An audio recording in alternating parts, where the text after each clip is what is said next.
Olá, meus amores. No início desta unidade, nós vemos a Declaração dos Direitos das Crianças, Declaração Universal. E agora a gente vai ver um manifesto em defesa do barulho das crianças, que se encontra na página 60. Diz assim, ampliando a leitura.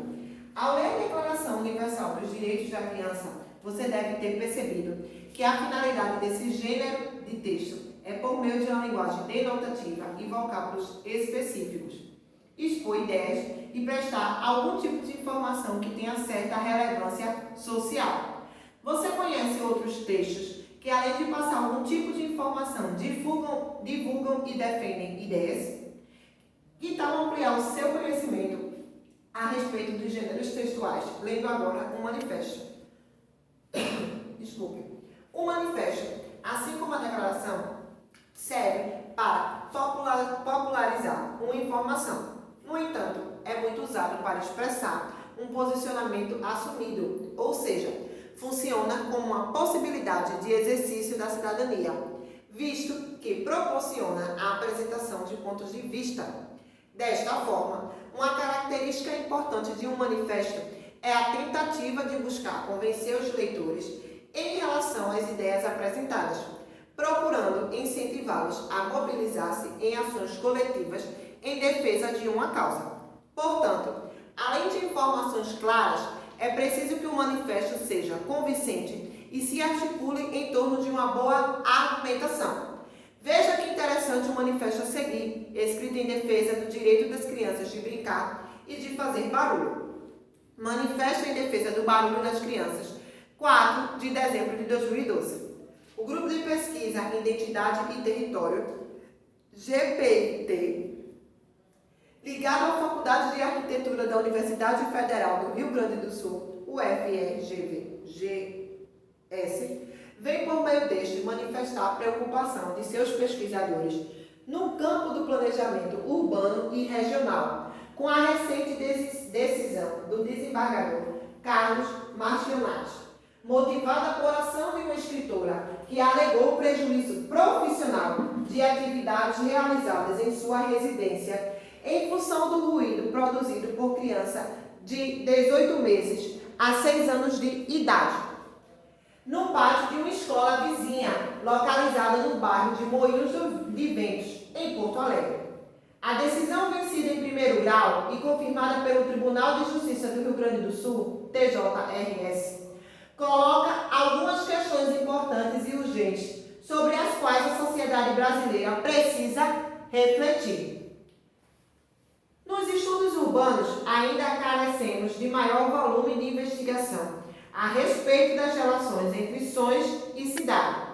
No entanto, o tema está presente em trabalhos acadêmicos em todo o mundo, inclusive os realizados e debatidos no interior do GPIT. Não temos dúvidas sobre a importância dos sons como delimitadores de territorializações na experiência espacial, especialmente no espaço urbano.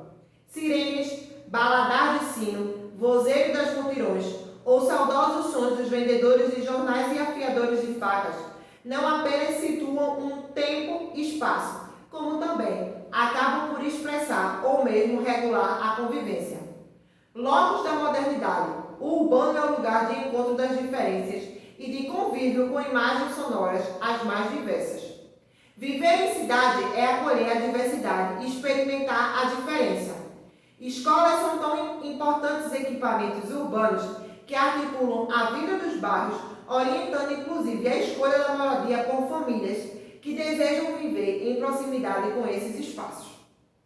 Do ponto de vista da legislação urbana, inclusive não há impedimento de atividades escolares no Moinho de Ventos. E, por princípio, escolas devem estar situadas em áreas de alta densidade. Entendemos que a decisão da Justiça do Rio Grande do Sul pode estimular a intolerância, ao invés de promover soluções apaziguadoras, como a adoção de tecnologias de conforto acústico e uma série de outros recursos e medidas que minimizem a propagação sonora tanto na escola quanto na residência. A mediação de conflito neste campo não pode mais se dar apenas baseando-se na mediação física no fenômeno acústico, dada a importância social de muitas das atividades que se configuram como fontes emissoras. Estudos apontam que o tráfego automotor, por exemplo, é responsável pela maior parte do que é considerado poluição sonora em nossas cidades hoje, levando inclusive a transtornos psíquicos, mas não se tem apontado para a proibição da circulação de automóveis como solução desse problema.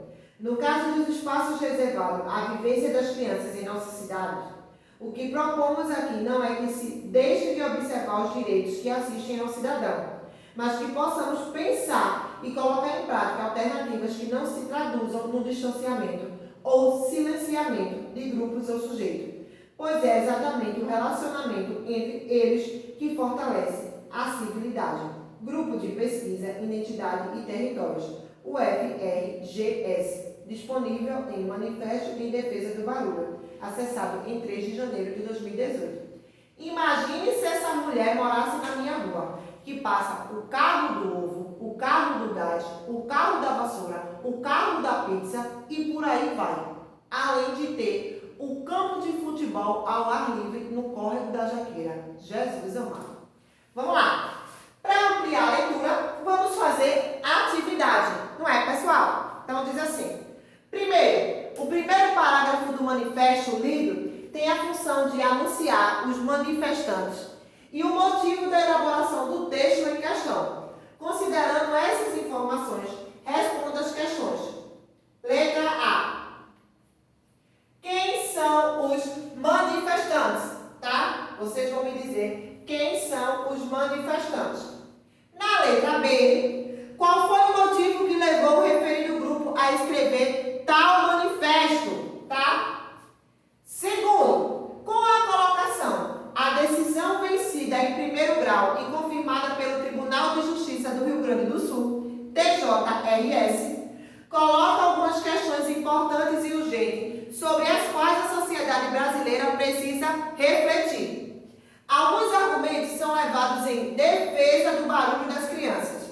Cite os argumentos apresentados pelo Grupo de Pesquisa Identidade e Território, o GPIT, no segundo parágrafo, tá? Na página 63, vocês devem dizer o seguinte.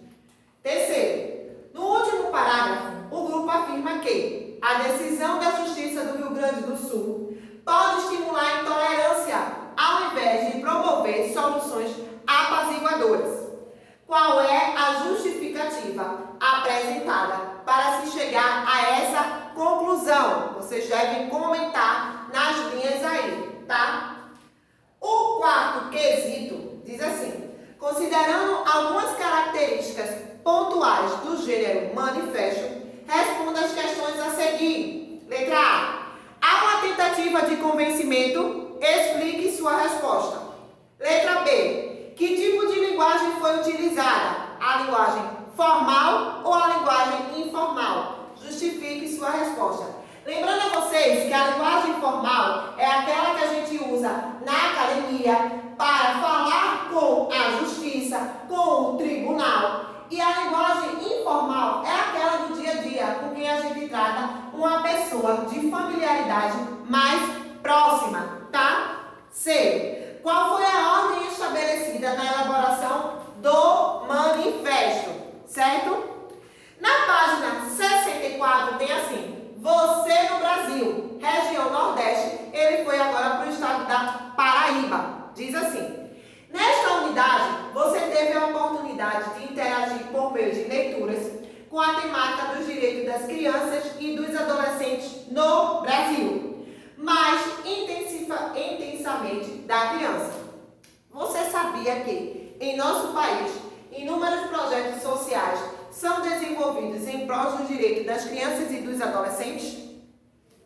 Você sabia que todo aquele que se dispõe a doar recursos a uma ONG deve fazer uma pesquisa para saber seu histórico e sua atuação?